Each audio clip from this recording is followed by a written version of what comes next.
Hi everyone, it's Michael Fox from the UK Gaming Media Network and the Little Metal Dog Show here, live at the UK Games Expo 2012. We're back again, once more, and we're joined for our final stream of the day by Richard and Tony from the UK Games Expo themselves. They are the guys who are responsible for the whole thing. Gentlemen, good afternoon. Good afternoon. Good afternoon. How are you? Are you stressed yet? We haven't even opened the show properly yet, and you guys are just like running around like idiots.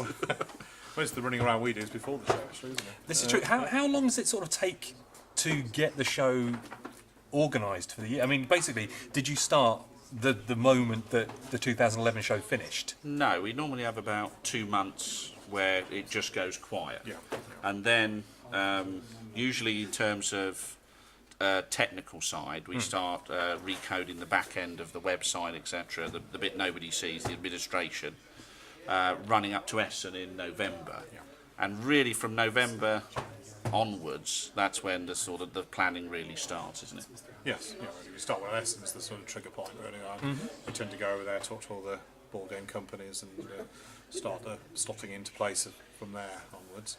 I mean, do you basically? I mean, do you go for like the choices? I mean, do you pick and choose the people that you'd love to see come to the expo? I think what we normally will do is I will look at any UK company that we haven't spoken to. Well, we'll speak to all of them, but ones we haven't seen before, and go and have a chat with them anyway.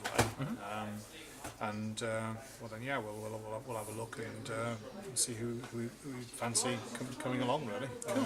How long's the expo been running now, like officially? 2007 was the 2007 was the first year. one. And from those early roots, what major differences have you seen? I mean, obviously it gets bigger and bigger every year, but have you seen any other changes? I think there's a lot of things that happen. I mean, we didn't have much in the way of costume groups the first year or so, and that's grown. No, I mean, yes, I mean, what we've tended to see is tournaments grow. So, I mean, War Machine Hordes, which started out fairly small, is now taking over sort of half this top floor. Yeah, just over there. Tables everywhere. With, up to 120 players scheduled for that.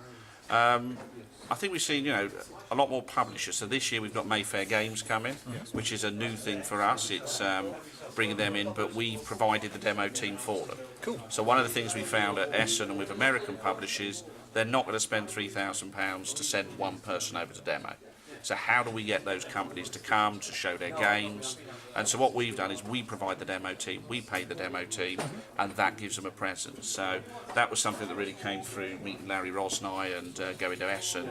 And really for next year, that will be one of the key things, is we're using Mayfair as a sort of guinea pig for this model. And we're really be looking to see that grow so we can pursue those bigger publishers. So this year, obviously, it's a 3-day event, kind of. There's gaming going on as we speak over in the Strathallan Hotel, and the actual expo floor is open on the Saturday and the Sunday. What kind of things can people expect this year then? Well, a lot of demonstration games, lots of new games. In fact, demonstration area seems to have expanded this year, hasn't it? It is, yes, it's massive now, yeah. Which is good, because that's what we want people to do, really, is sit down and be trying out the new games. So that's I mean, yeah, that's one of our key things, isn't it? Is that we've seen a lot of shows where you go and you see 4 or 5 people playing a game, but we're about you come and play. So don't just come and shop. That's an opportunity there, with many traders, 90 plus traders, but really we want people to come and play games and try something you haven't tried before.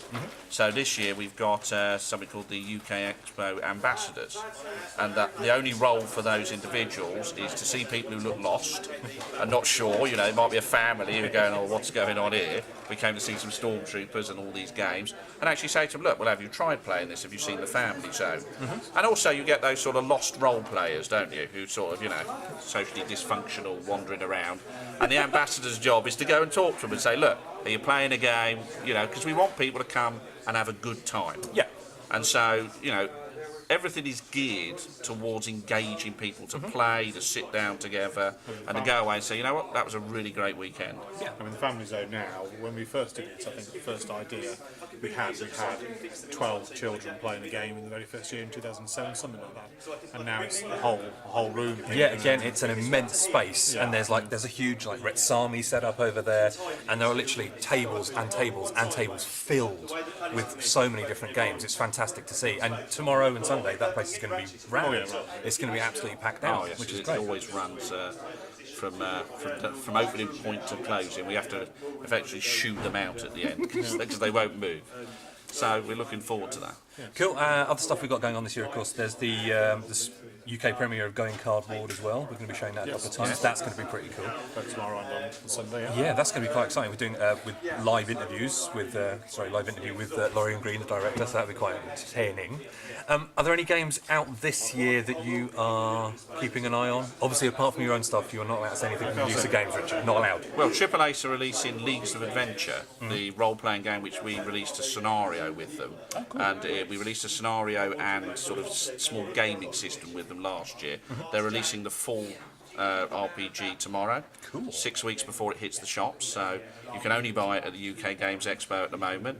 So from the role-playing side, we're looking to that. It'd be interesting to see what Angus at Chronicle City is going to bring. Cause That's the ex of Cubicle 7. that's right, he's got a whole bunch of stuff, and we're not sure how he's selling it or what it's actually going to be. But it's going to be interesting on the role-playing side to see these sorts of products come in. Definitely. And board games, there's quite a lot of those this year. We got Paris and Nassau, I think, was a fun game. Yep. I played it. You know, they were at Essen, but they only had about 20 copies. So really, this is the first release, and Nice. it's a fun game. There's a few Coil Spring, who again have been every year and have a fairly small presence. Have suddenly gone massive Yes, this yes, year, and they've got a large. They've got shop lots of space. demo space and lots Eight new of games and trade some space. I think they've also got the only copy of Estelbrücke, which is one of the Spiel des Jahres nominations this year. And there's a couple of lookout games, of course, Agricola. Oh, yeah, of course. Are here this year, and they've got a two-player, the All Creatures. Great and small one. Yeah, I'm really looking to give that one a shot. And Estevium said that they may be bringing the D&D next. So this was very late, so lots of breaking news, last 24 hours. They said we have some of the D&D next stuff to come along and to demo on their stand. So Nice. Having we don't know tried whether that that's actually pretty cool. we don't know whether it actually is going to exist there, but they've said they'll be bringing that tomorrow. So I mean, lots of new stuff, lots of old stuff, lots of participation games where the guys have built great sets and that. If you have a look in this zone next to the family, so you know. You should come, if you come to the Games Expo, there's no way you're going to have a go at everything. Yeah. Yeah, and that's what we want. We want you to go away going, you know what, we need to go again next year. And the thing is, next year it's increasing as well. This is going to be the last time we're here at the Clarendon Suites. Yeah, sadly in some ways, because we do love this place, and it's a very easy place to run a show at. I mean, the staff are great, the venue's really good. But we just outgrown it, really. We trade space, tournament space. So what are the plans for the future then? Is it just basically everything but squared? You know, more, bigger, faster, better, stronger? No, you can't do that. And it is a difficult thing to just go, we'll just get a bigger building and a bigger thing, and we'll do that. We know that we have customers and traders who are massively price sensitive. So one of the things that's already come is if we go into the Hilton Metropole, which is where we'll be going, near the NEC next year, is people are already assuming it's going to cost you more to get in, to play a game, to have a trade stand. And we can actually say now, absolutely without equivocation, that's not going to be the case. We have worked very hard to come up with a pricing structure, which means if you took the same space this year, next year that you did this year, it's going to come to within, a few pounds, a few rounding pounds, the same sort of price. Entry fees the same, but it is a different model of running a convention, isn't it? Because here we don't deal with accommodation at all. That's something you deal with. We just deal with the convention hall. So for next year then, is there going to be basically the opportunity for people to kind of bundle everything together? Well, what happens is, because it's based in a hotel, the opportunity to come on the Friday and be there till the Sunday, everything going on in the same place, means that if you get your room there, then that will all happen under the same roof. Now you'll still book the room yourself, but through a special website interface from the Hilton, so you can book it at our special rate.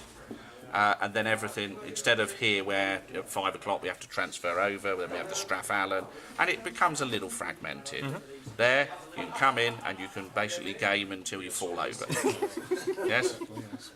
I think that's going to prove quite an interesting change. It's very much the American convention model. That's the kind of way that I see it. The way that stuff like Origins or Gen Con is run, for example, that's it's held in a hotel facility or has a hotel facility very much close on site, and everything is just there. So it'll be interesting to see how the expo itself evolves. Yeah, so the first year, 2007, we didn't. I think we had one or two small function rooms over there. Just last minute, we booked one and just say, "Come along." And no more than about 80 people did that. Whereas the last few years, the strapline just completely fills out. So Yeah, it's people playing on the absolute floor. jam. It's like trying to find even the smallest table space. Yes. And we booked the Hagley Hotel next door as well, and that's for the role playing. In fact, we booked the hotel for our GMs. So the Hagley Court Hotel, we actually just book it out entirely. We've been to see them. We said we'll have all your rooms, and that's where we house our GMs. Then you have people gaming over at the Quality, the Apollo, and so it's just So great. it's been happening. There's clearly a demand for that. Yeah, People certainly. want to be able to stay and play. So let's try and see if we can provide that. Nice one. But you have to go steady. Yeah. Yeah, because in the end,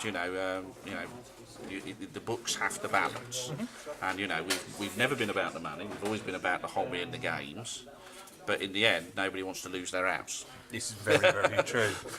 and that can happen if you're not careful. Definitely. Well, so I think pretty much everybody here and everybody who'll be visiting over the next couple of days is grateful that you guys took that gamble in 2007 and said, let's put on a show, basically. Let's do the show right here. And now we've got this fantastic event that we all love to come to. We all love to see it. And basically, thank you very much. And here's hoping that next year sees it grow and continue. Yeah, we're looking forward to that. Thanks very much.